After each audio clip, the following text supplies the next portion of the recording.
اور ہم نے اس قرآن کو سچائی کے ساتھ نازل کیا ہے اور وہ سچائی کے ساتھ نازل ہوا، اور اے محمد صلی اللہ علیہ وآلہ وسلم، ہم نے تم کو صرف خوشخبری دینے والا اور ڈر سنانے والا بنا کر بھیجا ہے۔ السلام علیکم ورحمۃ اللہ وبرکاتہ۔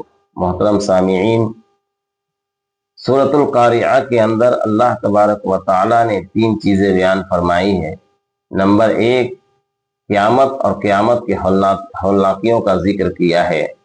نمبر 2، اعمال کے وزن کا ذکر فرمایا ہے۔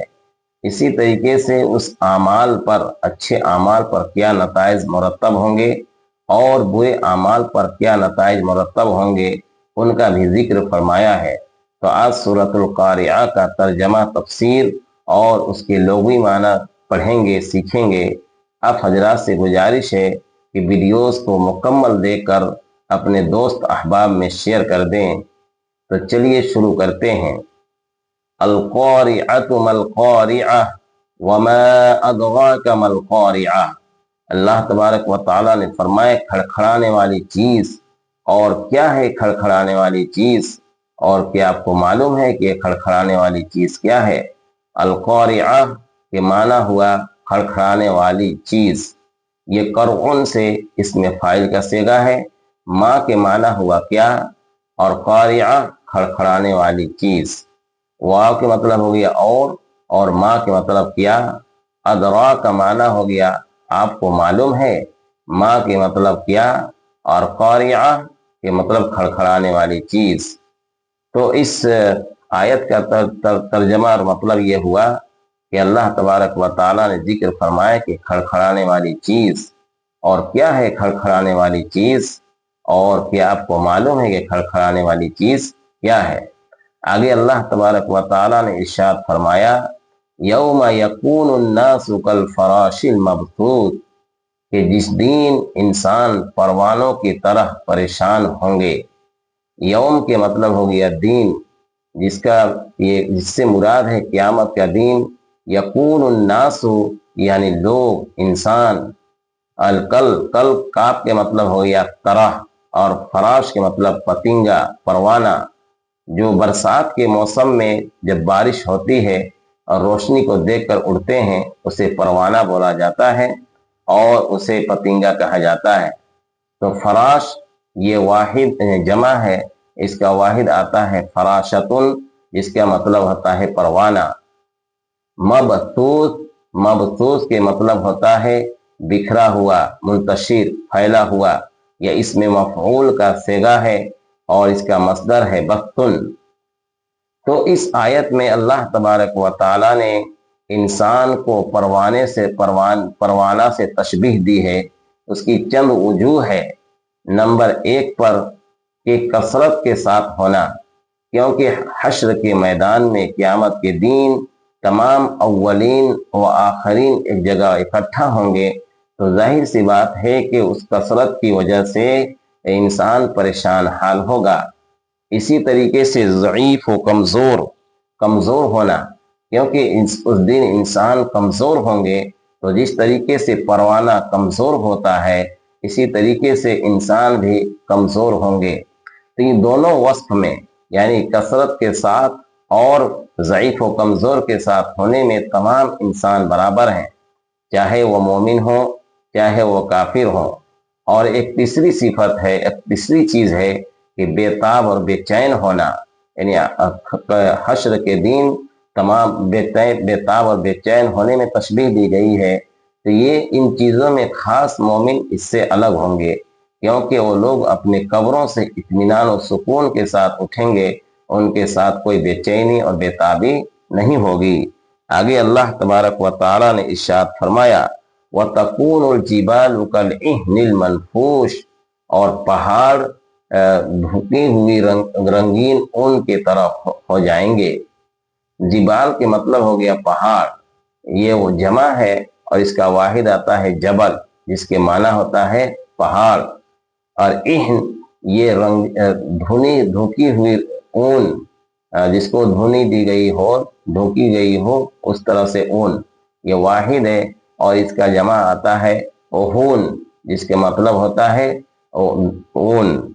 اور منفوش، یہ منفوش رنگین، یہ نقشن سے یہ نکلا ہے، یہ اس میں مفعول کا صیغہ ہے۔ تو ان 5 آیتوں میں اللہ تبارک و تعالیٰ نے قیامت اور قیامت کے ہولناکیوں کو ذکر فرمایا ہے کہ کیا حالات ہوں گے اور کیسے حالات ہوں گے۔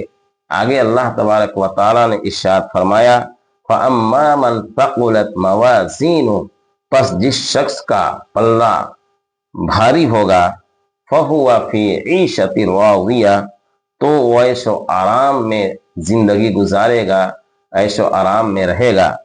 فَأَمَّا مَنْ کے مطلب ہو گیا پس جس شخص کا، ثقلت کے مطلب بھاری ہونا، وزن ہونا، موازین یہ جمع ہے میزان کا، جس کا مطلب ہوتا ہے میزان، ترازو، ناپنے کا آلہ، اور ہو کے مطلب ہو گیا اس کا۔ تو پس جس شخص کا پلہ بھاری ہوگا، تھا کے مطلب ہو گیا ہو، تھا کے مطلب ہو گیا پس، ہوا مطلب وہ، اور فی کے مطلب ہوا میں، عیشتن کے مطلب ہو گیا زندگی، اور راضیتن کے مطلب راضی ہونا، خوش ہونا۔ تو پس وہ عیش و آرام کی زندگی میں ہوگا۔ تو ان دونوں آیتوں میں اللہ تبارک و تعالیٰ نے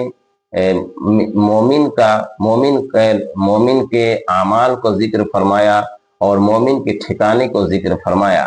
آگے اللہ تبارک و تعالیٰ نے ارشاد فرمایا وَأَمَّا مَنْ خَفَّتْ مَوَازِينُهُ، اور جس شخص کا پلہ ہلکا ہوگا، وَأَمَّا مَنْ کے مطلب ہو گیا اور جس شخص کا، خفت مطلب ہو گیا ہلکا ہونا، اور موازینُهُ یہ بھی اسی طریقے سے میزان کی جمع ہے، یعنی ترازو، ناپنے کا آلہ، اور ہو کے مطلب ہو گیا کہ اس کا، اور جس شخص کا پلہ ہلکا ہوگا، فَأُمُّهُ ہاویہ، تو اس کا ٹھکانہ ہاویہ ہے۔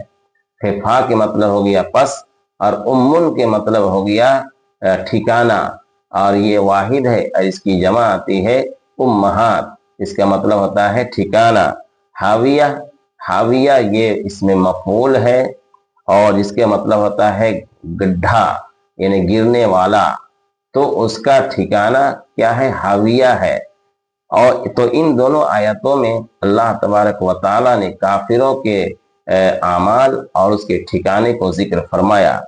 آگے اللہ تبارک و تعالیٰ نے فرمایا وَمَا أَدْرَاكَ مَا هِيَ، اور کیا آپ کو معلوم ہے کہ حاویہ کیا ہے؟ وا کے مطلب ہو گیا اور ما کے مطلب ہو گیا کیا۔ ادراکا آپ کو معلوم ہے، اور کیا آپ کو معلوم ہے۔ ما یہاں پر استفہامیہ ہے، یعنی سوالیہ ہے، اور ہی یہ ضمیر ہے، اور اس کے ساتھ جو ہا لگا ہے، اس کو ہائے سختہ بولا جاتا ہے، کہا جاتا ہے، جو فاصلے کی رعایت کرتے ہوئے اس کو دے دیا گیا ہے، لگایا گیا ہے، اس کا کوئی معنی نہیں ہے۔ اور تو اس کا مطلب ہوا کہ کیا آپ کو معلوم ہے کہ حاویہ کیا چیز ہے؟ کہ نار حامیہ، ایک دہکتی ہوئی آگ ہے۔ نارون کے مطلب ہو گیا آگ، اور حامیتن کے مطلب ہو گیا دہکتی ہوئی، یہ بھی اس میں فاعل کا صیغہ ہے۔ تو یہ سورۃ القاریعہ کا ترجمہ، تفسیر اور اس کے لغوی معنی تھے، جسے آپ حضرات سماعت فرمائیں۔ اللہ تبارک و تعالیٰ سے دعا فرمائیں کہ اللہ تبارک و تعالیٰ ہم لوگوں کو نیک اعمال کی توفیق عطا فرمائیں اور نیک صالح زندگی گزارنے کی توفیق عطا فرمائیں۔ اب اجازت دیجیے، السلام علیکم ورحمۃ اللہ وبرکاتہ۔